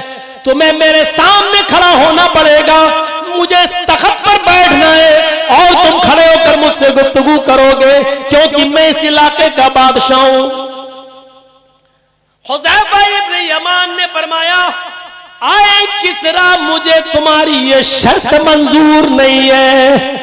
अगर तुम तख्त पर बैठते हो तो मैं भी तुम्हारे साथ तख्त पर बैठकर गुफ्तगू करूंगा, अगर तुम जमीन पर बैठोगे तो मैं भी तुम्हारे साथ जमीन पर बैठकर गुफ्तगू करूंगा। आपने बातचीत के लिए मुझे बुलाया है, तुम किसरा के बादशाह होगे, हमने तुम्हें किसरा का बादशाह माना ही नहीं है, हमें तो पूरा ईरान चाहिए, हमने तो तुम्हें किसरा का बादशाह माना ही नहीं है। बातचीत करना है, मुज़ाकरात के जरिए मसला हल करना है, तो फिर तुम जहां बैठोगे वहीं मैं बैठूंगा, तुम खड़े होकर गुफ्तगू करोगे तो मैं भी खड़े होकर गुफ्तगू करूंगा। बोलो तुम्हें मेरी शर्त मंजूर है या नहीं। किसरा चीख पड़ा, आए हुज़ैफा, ये क्या बात है कि तुम बेइज्जती पर बेइज्जती किए जा रहे हो, मेरे शाहाना लिबास को पहनने से इनकार कर दिया, मुझे सलामी भी नहीं दी, जो अंदर आता है वो मुझे सलामी देता है, तुम बिना सलामी के अंदर आए, तुमने मेरे दिया हुआ लिबास भी नहीं पहना, तुमने मेरा दिया हुआ लिबास भी नहीं पहना, बेइज्जती पे बेइज्जती किए जा रहे हो, और आप मुझे कहते हो कि मैं तुम्हारे बराबर तख्त पर बैठूंगा या तुम अपने साथ मुझे जमीन पर बिठाओगे। हुज़ैफा कहते हैं, रखो अपना खाना अपने पास, नहीं खाना है मुझे, मैं जा रहा हूं, अगर बातचीत होगी, मुज़ाकिरात होंगे तो इसी शर्त के ऊपर होंगे। अकेले 2 सहाबी, मुल्क भी गैरों का। अभी देखा था ना, बड़े बड़े मुस्लिम हुक्मरान भी आए थे हिंदुस्तान के अंदर ना, G20 सम्मेलन में बांग्लादेश की प्राइम मिनिस्टर भी आई, तुर्की के सदर तैयब उर्दुगान भी आए, जिन पर मुसलमान बड़ा भरोसा करते हैं और बहुत जिनकी तारीफें करते हैं, सब आए और सब गए और महात्मा गांधी की समाधि पर फूल भी डाले और हाथ भी जोड़े। अगर ऐसी सरजमीन पर अगर किसी ने अपनी सलफियत को, अपने मनहज को, अपने अकीदे को और अपनी तौहीद को अगर बाकी रखा और बचाया तो वो सिर्फ सऊदिया का हुक्मरान था, मोहम्मद इब्न सलमान, जिसने हिंदुस्तान में रहते हुए महात्मा गांधी के राजघाट पर जाने से इनकार कर दिया, कहा उनका सम्मान हमारे अंदर है, उनकी इज्जत हमारे अंदर है, लेकिन हमारी शरीयत किसी के सामने मुझे हाथ जोड़ने से मना करती है। अगर हाथ जोड़ना किसी के सामने जायज होता तो हम सबसे पहले जनाब मोहम्मद रसूलुल्लाह के मजार पर, उनकी कब्र पर हाथ जोड़ते। मेरे भाइयों, सऊदिया को कितनी गाली दे लो, सऊदिया की जितनी चाहो तौहीद कर लो, लेकिन तौहीद के मामले में वो सबसे बुलंद है, तौहीद के मामले में वो सबसे ऊंची है। तौहीद के साथ वो कोई खिलवाड़ नहीं होता है, तौहीद के साथ वहां कोई समझौता नहीं होता है। और अल्हम्दुलिल्लाह जिस मुसलमान के दिल में तौहीद आ गई, अल्लाह सारे गुनाह माफ कर सकता है लेकिन शिर्क को माफ नहीं करेगा। और राई के दाने के बराबर भी अगर तौहीद किसी के अंदर रही तो अल्लाह जहन्नम में सजा देने के बाद भी उसको निकाल लेगा और उसको जन्नत के अंदर दाखिल कर देगा। मेरे भाइयों, यही चीज हमें और आपको समझने की जरूरत है, जरूरत है। ये क्या है? राजी रहे रहमान भी और खुश रहे शैतान भी। हैं? हम जलसे में भी आ जाएं और 26 जनवरी और 1 जनवरी को 12 बजे के बाद हम डांस भी कर लें और नाच भी और डीजे भी बजा लें और हैप्पी न्यू ईयर के नारे भी लगा लें। मेरे प्यारे साथियों, ये कोई मोहब्बत नहीं कि राजी रहे रहमान भी और खुश रहे शैतान। ये पॉलिसी अपनी जेब में रखो। ये ऐसा इस्लाम मोहम्मद रसूलुल्लाह को पसंद नहीं है, अपनी जेब में रखो और पूछो। आज भी मेरे साथी मेरे साथ मौजूद हैं, ये जिले जमीयत अहले हदीस लखनऊ के नाजिम मौजूद हैं, ये डॉक्टर अब्दुल कादिर साहब भी मौजूद हैं, ये डॉक्टर मोइन साहब भी मौजूद हैं, ये मेरा बेटा हुसैन आया ये भी मौजूद है, और हमारा ड्राइवर हमारे साथ, ये सब मौजूद हैं। आज भी कन्नौज के जिस ऑफिस में मैं बैठा हुआ था, आज भी मुझसे कहा गया, मौलाना साहब कुछ ऐसी बातें नहीं होनी चाहिए, आजकल मामले बहुत खराब चल रहे हैं, रिश्तेदारियों पे बहुत जल्दी फर्क पड़ता है। मैंने उनके सामने भी कहा, ये इस्लाम तुम्हें मुबारक हो, ऐसा इस्लाम तुम्हें मुबारक हो। सारी खुदाई एक तरफ, मुस्तफा का रब एक तरफ। मेरे भाइयों, वो इस्लाम इस्लामी नहीं कि जिससे सब कुछ रहे। तौहीद तो यह है कि खुदा हश्र में कह दे, ये बंदा दो आलम से खफा मेरे लिए था। मेरे भाइयों, यह है कि सारी दुनिया जिससे खफा हो और अल्लाह ये कहे कयामत के दिन, ये सारी दुनिया से लड़कर सिर्फ मुझे खुश करता था। सारी दुनिया इसकी दुश्मन थी लेकिन मैं इससे राजी हूं क्योंकि ये सारी दुनिया से मेरे लिए लड़ा है। यह तौहीद का दर्स है। ये भी खुश, वो भी खुश, रहमान भी खुश, रहीम भी खुश। ये इस्लाम तुम्हें मुबारक हो, हमारा ये इस्लाम नहीं है। इस्लाम में या तो मोहम्मद रसूलुल्लाह खुश होंगे या इब्लीस खुश होगा। मेरे भाइयों, अभी हमें और आपको पावर अथॉरिटी है, हम चाहें तो फातिमा के बाप को खुश करें या चाहें तो इब्लीस को खुश करें। ये इख्तियार हमें और आपको दिया है। इन्ना हदैनाहु नजदैन इम्मा शाकिरन व इम्मा कफूरा, हमने दोनों रास्ते तुम्हें बता दिए हैं। इस रास्ते पे चल के या तो शुक्रगुजार बन जाओ या उस रास्ते पे चल के नाशुक्रे बन जाओ, नाशुक्रे हो जाओ। हमने दोनों रास्ते तुम्हें बता दिए हैं। हुज़ैफा इब्ने यमान ने वही काम किया जो यहाँ मोहम्मद इब्ने सलमान ने किया। कहा नहीं, अपना खाना अपनी जेब में रखो, नहीं खाना मैं जा रहा हूं, रुक जाओ। ठीक है, आओ तुम भी मेरे तख्त पे बैठ जाना, पहले खाना तो खा लो। शर्त मान ली, तौहीद के साथ समझौता नहीं। इस्लाम ईसाइयों के दरबार में आने के बाद झुकेगा नहीं। खाना खाया गया, अब सुनो, जमीन पर बिस्किट गिर जाए ना, चिप्स गिर जाए ना, केक गिर जाए ना, बेटा क्या कर रहे हो, जमीन से मत उठाओ। गिर गया तो बेटा जमीन से मत उठाओ। और सुनो चौधरीओ, सुनो सरमायादारों, अल्लाह ने दौलत दी है तो उसकी कदर करो। रुबी इब्ने आमिर, हुज़ैफा इब्ने यमान दस्तरखान पर लगा हुआ खाना खा रहे हैं और बादशाह किसरा भी उनके सामने बैठा हुआ है। खाना खाते खाते हुज़ैफा अपने यमान से खाने का एक लुक़मा ज़मीन के ऊपर गिर गया, खाने का एक लुक़मा ज़मीन के ऊपर गिर गया। ज़मीन, अल्लाह के नबी सल्लल्लाहु अलैहि वसल्लम फरमाते हैं, सुनिए हदीस, अगर खाने का कोई लुक़मा ज़मीन के ऊपर गिर जाए तो उसको उठा लिया करो और उसको देख लिया करो, अगर उसमें मिट्टी वगैरह लगी हुई है तो इतना हिस्सा साफ कर दो, उतना हिस्सा दूर कर दो, और बकिया हिस्सा जिस पर मिट्टी या गंदगी नहीं लगी है बकिया हिस्से को खा लिया करो। पता नहीं अल्लाह ने रिज़्क़ के खाने के किस हिस्से में, किस लुक़मे में बरकत रखी हो। यह है बुखारी शरीफ की हदीस। सुन ली, हुज़ैफा इब्न यमान को यह हदीस थी, नबी का यह फरमान मालूम था। जमीन पर खाने का लुक़मा गिर गया और सामने किसरा बैठा हुआ है, लुक़मा उठा लिया जमीन से। रूबी इब्ने आमिर वहीं बैठे हैं और ऐसे कोहनी मार रहे हैं, क्या कर रहे हो। होता ना जैसे हम लोगों को कोई यार दिलाओ, खाने में मक्खी गिर जाए तो कोई डुबोने लगता है। हदीस यही है कि मक्खी गिर जाए तो उसको डुबो दो, क्योंकि मक्खी जब खाने में गिरती है तो एक पर डालती है, उसमें बीमारी होती है। अल्लाह के नबी ने फरमाया पूरी डुबो दो और मर जाने दो, क्योंकि उसके दूसरे पर में अल्लाह ने शिफा रखी है, वो शिफा उस बीमारी को खत्म कर देगी। ऐसा कोई करेगा आज? चाय गिर जाए, मक्खी गिर जाए तो उसको फेंक, दूसरी चाय आ रही, आप खुद नहीं पीने देंगे, मौलाना साहब मक्खी गिर, दूसरी आ रही है। शरीयत क्या कह रही है, हम क्या कर रहे हैं? सुनिए,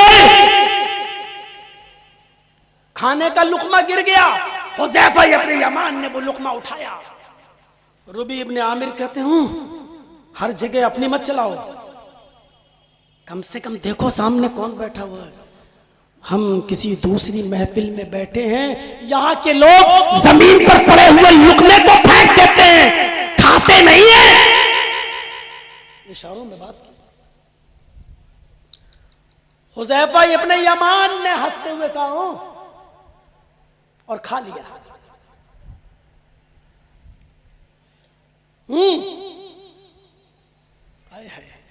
और बादशाह के सामने फरमाया, और सुनो हुज़ैफा इब्ने यमान ने क्या कहा, अपनी शादी में मनोगोश्त बर्बाद करने वालों, जरूरत से ज्यादा पकाने वालों, फिक जाए बर्दाश्त, लेकिन गरीबों को दावत देना मंजूर नहीं। हुज़ैफा इब्ने यमान ने गिरा हुआ लुक़मा खाया तो रूबी कहती, हुज़ैफा इब्ने यमान ने कहा, इशारा, यहां के लोग पसंद नहीं करते। हुज़ैफा इब्ने यमान ने चीख कर कहा, अरे रूबी, इस खाने के लुक़मे से तुम मुझे रोक रहे हो जो जमीन पर गिर गया। क्या तुम्हें नहीं मालूम कि जमीन पर गिरा हुआ लुक़मा हमारे नबी उठा लेते थे, उसकी मिट्टी को साफ करके खा लिया करते थे। क्या ये मेरे नबी की सुन्नत नहीं है? रूबी ने कहा हाँ। फरमाया, अतरुकु सुन्नता रसूलिल्लाहि सल्लल्लाहु अलैहि वसल्लम लिहाउलाइल हुमका। तो आए रूबी, क्या जुमला कहा। आप कह सकते हो मौलाना जर्जीस इतना सख्त बोलते हो तुम, इतना हार्ड बोलते हो तुम। साहब कितने लोग ऐसे हैं जो आज भी सिर्फ हमारी हकगोई के खिलाफ है। साहब तकरीर तो अच्छी करते हैं लेकिन लेवल से उतर जाते हैं। लेवल तुम तय करोगे। तकरीर तो अच्छी करते हैं लेकिन जज्बात में बह जाते हैं। मेरे जज्बात का फैसला आप करोगे। बादशाह के सामने ये कौन से जज्बात थे? रूबी मना भी कर रहे हैं लेकिन क्या कहा हुज़ैफा ने, अतरुकु सुन्नत रसूलिल्लाहि सल्लल्लाहु अलैहि वसल्लम लिहाउलाइल हुमका। उलमा जानते हैं अरबी जबान में अहमक के माना पागल के, अहमक के माना बेवकूफ के, और उसी का प्लूरल आता उसी की जमा हुमका। क्या फरमाया? आए रूबी, जब हमारे नबी जमीन पर पड़ा हुआ लुक़मा उठाकर खा लिया करते थे, तो मैं ऐसा क्यों ना करूं?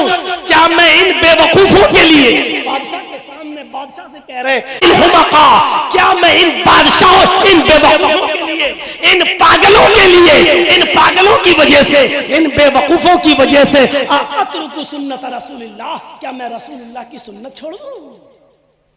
क्या मैं रसूलुल्लाह की सुन्नत छोड़ दूं इन पागलों के लिए, इन बेवकूफों के लिए? ये थे हमारे सहाबा, ये थे हमारा ईमान, ये था रसूल की सुन्नत से मोहब्बत करने वालों का जज्बा, कि बादशाह के सामने और किसरा के सामने कह रहे हैं, तुम तो मौलवियों के सामने भी सुन्नत रसूल पर बुलडोजर चलाते हो यार, तुम तो मौलवियों के सामने सुन्नतों पर छुरियां चलाते हो दोस्तों, तुम तो शादियों में पर्दे के ताल्लुक से, अभी आपने कासमी साहब की बड़ी मुफस्सल तकरीर सुनी, कौन अमल कर रहा है, कौन देख रहा है, क्या किया जा रहा है, कौन सी चीज है? आज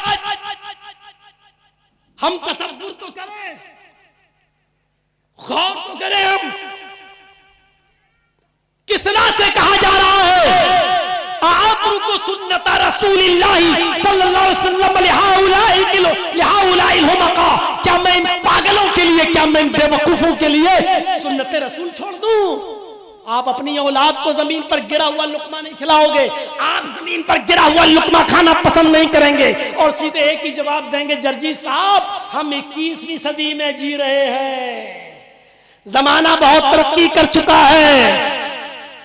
आप ये कहोगे कि आज के जमाने में हम अब डाइनिंग मेज पर खाना खा रहे हैं साहब, दो जानू बैठकर खाना खाने का रवाज खत्म हो चुका है। मेरे भाइयों, आप कितनी ही तावीलें कर ले, लेकिन हकीकत यह है कि आज हम एक एक सुन्नत को पीछे छोड़ते चले जा रहे हैं। आज हमें किसी चीज से मोहब्बत नहीं रह गई है। हजरत अब्बास रजी अल्लाह ताला अन्हु का वो परनाला जो मस्जिद नबवी के छत से लगा हुआ था, एक बार हजरत अब्बास के घर में कुछ मेहमान आए, उन्होंने कबूतर ज़िबा कर दिए, कबूतर का खून उस छत के ऊपर रह गया।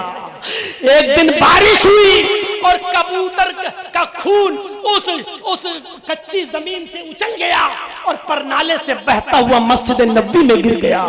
हजरत सहाबा किराम जो मस्जिद नबवी में नमाज पढ़ रहे थे, परनाला का पानी मस्जिद नबवी में गिर रहा था और परनाले के पानी से खून, वो कबूतर का खून जो सनकर निकला, उस खून से कुछ सहाबा के कपड़े खराब हो जाते हैं। सहाबा ने शिकायत की, हजरत अब्बास नजरअंदाज कर देते हैं। हजरत उमर फारूक का दौरा हुआ मदीने में, लोगों ने हजरत उमर से शिकायत की कि इस परनाले से हमें तकलीफ है, इस परनाले से बरसात के दिनों में पानी टपकता है, और एक बार तो कबूतर का खून तक आया और मस्जिद नबवी में गिरा, जिससे नमाजियों के कपड़े खराब हो जाते हैं। आपने हजरत अब्बास को बुलवाया, हजरत उमर ने, लेकिन वो नहीं मिले। 1 2 3 दिन इंतजार किया लेकिन वो नहीं आए। फरमाया कि मैंने अब्बास का कई दिन इंतजार किया, वो नहीं आ सके, परनाला तोड़ दो। हाकिम वक्त का हुक्म है, अमीरुल मोमिनीन का हुक्म है, परनाला तोड़ दिया गया। हजरत उमर दूसरे शहर में चले गए। मदीने की अदालत में गवर्नर थे, हाकिम थे उबई इब्न काब। हजरत अब्बास ने देखा मेरा परनाला तोड़ दिया, पूछा किसने? कहा साहबा ने। किसके हुक्म से? उमर फारूक के हुक्म से। हजरत उबई इब्न काब ने अमीरुल मोमिनीन के खिलाफ मुकदमा दायर कर दिया। हजरत अब्बास ने उबई इब्न काब की अदालत में नोटिस चाहता है। हजरत उमर को कोर्ट में हाजिर होना पड़ा, मदीने की अदालत में हाजिर होना पड़ा। हजरत अब्बास भी हाजिर होते हैं, हजरत उमर फारूक को इस कटघरे में और हजरत अब्बास को इस कटघरे में खड़ा किया जाता है। पूछा जाता है, हजरत उमर से कहा जाता है कि बताइए, कहा सुनिए मैं अमीरुल मोमिनीन उमर फारूक। आवाज आती है उबई इब्न काब की अदालत से, मैं यहाँ का हाकिम हूँ, जज हूँ, और इस अदालत में सब मुजरिम की हैसियत से आते हैं। आपकी जबान से अमीरुल मोमिनीन का जुमला अच्छा नहीं लग रहा है, आप उस जुमले को वापस लीजिए। अगर आपने अमीरुल मोमिनीन से खिताब किया तो फिर मैं फैसला नहीं कर पाऊंगा, मुझे ईमानदारी से फैसला करना है। इसलिए अमीरुल मोमिनीन नहीं, अभी आप एक मुजरिम की हैसियत से आए हो, क्योंकि आपके खिलाफ अब्बास ने मुकदमा दायर किया है, और अभी आप नहीं बोलेंगे, पहले मुद्दई बोलेगा जिसने मुकदमा दायर किया है। आए अब्बास बताओ क्या बात है। हजरत अब्बास ने कहा, हजरत उमर ने हमारे परनाले को बगैर इजाजत के तोड़वा दिया। कहा आए उमर अब तुम बोलो। हजरत उमर ने कहा मैंने इनका 3 दिन इंतजार किया, ये नहीं आए, तब तोड़ने का हुक्म दिया। इनके परनाले से सहाबाए किराम जो मस्जिद में नमाज पढ़ने आते थे उनके कपड़े गंदे होते थे, छींटे पड़ती थी, नमाज में डिस्टर्ब होता था, इसलिए मैंने वो परनाला तोड़ दिया। आए अब्बास कुछ कहना चाहते हो? नहीं, जो बात थी वो मैंने कह दी। आए उमर कुछ और? नहीं, जो बात थी वो मैंने बता दी। थोड़ी देर के बाद उबय इब्न काब की अदालत से फैसला आता है। आए उमर, ये फैसला तुम्हारे हक में किया जाता है, तुम अमीरुल मोमिनीन हो, इस इलाके के हाकिम हो, और इनके परनाले से सहाबा को तकलीफ होती थी नमाज पढ़ने में, परनाले का पानी और गंदगी इसी परनाले से मस्जिद में गिरती थी, इसलिए आपने परनाला तोड़ने का हुक्म दिया। इनके 3 दिन इंतजार करने के बाद ये नहीं आए तो आपने कोई गलत कदम नहीं उठाया, आपने बिल्कुल सही किया। दोनों लोग निकल गए, दोनों गले मिलते हैं। हजरत अब्बास ने खुलकर खुले दिल से हजरत उमर फारूक का स्वागत किया। हजरत उमर ने कहा मैंने तुम्हारा दिल दुखाने के लिए परनाला नहीं तोड़ा, मैंने इसलिए तोड़ा क्योंकि उसके पानी से सहाबाए किराम के कपड़े खराब हो रहे थे। हजरत अब्बास ने कहा मुझे कोई एतराज नहीं, जज साहब का फैसला मैंने मान लिया, मुझे तकलीफ इस बात की नहीं कि मेरा परनाला तोड़ा गया, लेकिन अमीरुल मोमिनीन मुझे तकलीफ इस बात की है कि ये परनाला वो परनाला था, इस परनाले को इस जगह बनाने का हुक्म जनाब मोहम्मद रसूलुल्लाह ने दिया था, और मैं नबी का चचा हूं, मैं मोहम्मद रसूलुल्लाह का चचा हूं, और अल्लाह के रसूल ने मुझसे कहा था कि अब्बास इस जगह पर तुम परनाला बनाओ, मैंने नबी के हुक्म के मुताबिक यहाँ परनाला बनाया था। मुझे तकलीफ इस बात की नहीं कि वो परनाला तोड़ दिया गया, मुझे तकलीफ इस बात की है कि आपने उस परनाले को तोड़ा है जिस परनाले के बनाने का हुक्म जनाब मोहम्मद रसूलुल्लाह ने दिया था। हजरत उमर ने ये सुना तो वही आंखों में आंसू आ गए, रोने लगे, गिड़गिड़ाने लगे। उबय इब्न काब से कहते हैं अब आपने फैसला गलत सुना दिया है, उतरिए आप कुर्सी से। हजरत उमर उस कुर्सी पर बैठते हैं और कहते हैं कि अब सच्चा फैसला मैं सुनाता हूं, परनाला उसी जगह पर बनेगा जिस जगह से मैंने तुड़वाया है, और अब्बास मुझे सीढ़ी बनाएगा, मेरे कांधों पर सवार होगा, और वो अब्बास मेरे कांधे पर खड़े होकर उसी जगह परनाला बनाएगा जिस जगह से परनाला मैंने गिरवाया है, क्योंकि ये परनाला कोई मामूली परनाला नहीं था, ये वो परनाला था जिसको मोहम्मद रसूलुल्लाह ने बनवाया। उमर की क्या बचाव जो उस परनाले को गिरा सके, उसको तोड़ने का हुक्म दे सके। और फिर सारे जमाने ने देखा हजरत अब्बास हजरत उमर के कांधों पर सवार हुए और उसी जगह परनाला बनाया जिस जगह से तोड़वाया था। ये मोहब्बत का कौन सा मायार था, ये मोहब्बत का कौन सा पैमाना था। मेरे भाइयों, एक अंसारी नौजवान के मकान पर नबी की नजर पड़ी, फरमाया मकान तो बहुत अच्छा है, लेकिन मकान के ऊपर जो मस्जिद की तरह गुंबद बना दिया है वो ठीक नहीं है, वो गुंबद नहीं बनाना चाहिए, लोग इसके घर को मस्जिद समझकर घुसने लगेंगे और इसके घर की औरतों की बेपर्दगी होने लगेगी, इसको गुंबद नहीं बनाना चाहिए था। ये कहकर आप निकल गए। वो अंसारी नौजवान थोड़ी देर के बाद आया, मजदूरों ने बताया अल्लाह के नबी ने तुम्हारे मकान की तारीफ की। अल्हम्दुलिल्लाह, तुमने सुना? हाँ, लेकिन फरमाया कि मकान के ऊपर गुंबद नहीं बनाना चाहिए था। क्यों? अल्लाह के नबी ने फरमाया कि ये गुंबद लोग देखेंगे तो मस्जिद समझेंगे और इसके घर में घुसेंगे तो इसके घर की माँ बहन बेटियों की कहीं बेपर्दगी ना हो, इसलिए गुंबद ठीक नहीं है। उसने कहा मेरे मकान को तोड़ना शुरू करो। कहा क्या? पूरा बन चुका? कहा ऊपर से तोड़ो। पूरा मकान तोड़वा दिया। कहा आप ऐसा क्यों कर रहे हैं, सिर्फ ऊपर का गुंबद तोड़वा देते, मकान पूरा का पूरा बना रहने देते। उन्होंने कहा पूरा मकान तोड़ो। उस अंसारी नौजवान ने पूरा का पूरा मकान तोड़वा दिया। फरमाया पूरा का पूरा मलबा उठाकर कचड़े में फेंक दो, अब यहाँ जो ईंटें लग चुकी हैं वो ईंट अब दोबारा नहीं लगेगी। कहा क्यों? कहा फरमाया पता नहीं अल्लाह के नबी ने इस मकान से जब नजर नीचे डाली है तो पता नहीं नबी की नफरत भरी नजर मकान की किस ईंट के ऊपर पड़ी है, मुझे नहीं मालूम। अब वो ईंट ही इस मकान में बाकी नहीं रहेगी जो मेरे मकान के अंदर लगी हुई है। मैं पूरे के पूरे मलबे को फेंक देता हूं, अब इस मकान को बनाने के लिए दूसरी ईंटें आएंगी। मेरे भाइयों पूरा का पूरा मकान तोड़वा दिया गया, पूरा का पूरा मकान, और तोड़वाया ही नहीं बल्कि उस मलबे को बहा दिया गया। मेरे नबी की नफरत की नजर पता नहीं किस ईंट के ऊपर पड़ गई हो। ये मोहब्बत का कौन सा पैमाना था, ये मोहब्बत का कौन सा आइडियल था, ये मोहब्बत का कौन सा मायार था। मेरे प्यारे साथियों, हमें और आपको गौर करना चाहिए और सोचना चाहिए। फिर वही आयत पे आ जाइए, कुल इन काना आबाउकुम व अबनाउकुम व इख्वानुकुम व अज़वाजुकुम व अशीरतुकुम व अम्वालुन इक़्तरफ़्तुमूहा व तिजारतुन तख़शौना कसादहा व मसाकिन तर्ज़ौनहा फ़तरब्बसू हत्ता याति अल्लाहु बिअम्री। इन तमाम चीजों से ज्यादा अगर तुम्हें अल्लाह और उसके रसूल से ज्यादा मोहब्बत है तब तो ठीक है। अगर अल्लाह और उसके रसूल की मोहब्बत इन चीजों से कम हो गई और इनकी मोहब्बत ज्यादा हो गई तो इंतजार करो अल्लाह की तरफ से आ जाने वाले आजाब का, इंतजार करो अल्लाह की तरफ से आ जाने वाली मुसीबत का। हम अपने मुआशरे में और समाज में गौर करके देखें हम क्या खत्म करा पा रहे हैं। अभी जलसा कराया, सुना बंबई तक में जलसा लोगों ने चंदा किया है। मेरे भाइयों, मेरे नाम पे जर्जी साहब आ रहे आनन फानन। मैंने यहां तक सुना है कि जिस जमीन पर, जिस खेत पर आप बैठे हुए हैं, इस खेत के मालिक ने यह जमीन इसी शर्त पे दी है कि मौलाना जर्जी साहब आएंगे तो मैं दूंगा, अगर नहीं आएंगे तो मैं अपनी फसल बर्बाद नहीं करूंगा।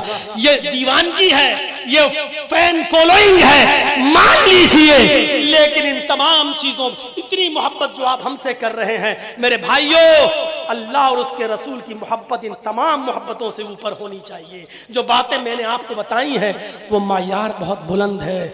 आपने आनन फानन मशवरा करके जलसा कराया, अब तैयारी करो जहेज को लपेटने की, अब तैयारी करो बारातियों के कम करने की, तैयारी करो इन औरतों की जो बारात में कम से कम जाएं, जो हज्जने बनकर हुकूमतें चलाती हैं। इन्हीं की चलाई जाती बारात में, इन्हीं की चलती है। 50 आदमी जाएंगे, मेरे लड़के का सेहरा नहीं बंधेगा। शौहर इन्हीं के आगे मजबूर हो जाता है बेचारा, इन्हीं के आगे रसूल से मोहब्बत। इसीलिए मैंने आज ये मौजू का इंतखाब किया है। 3:09 हो चुके हैं। मैंने कहा है ना कि मेरे दोस्त का कल अल्फा हॉस्पिटल में डॉक्टर फरीद साहब का ऑपरेशन होना है और वो हमारे जिगरी दोस्त हैं जो सिद्धार्थ नगर से चले हैं। मुझे कल पूरा का पूरा दिन उनके साथ रहना है। अभी मुझे निकलना भी है। जमात के बहुत मुखलिस शख्स हैं वो, और डॉक्टर साहब भी यही मौजूद हैं हमारे साथ। हम सबको जाना हो, कल दिन में भी नहीं सोना है।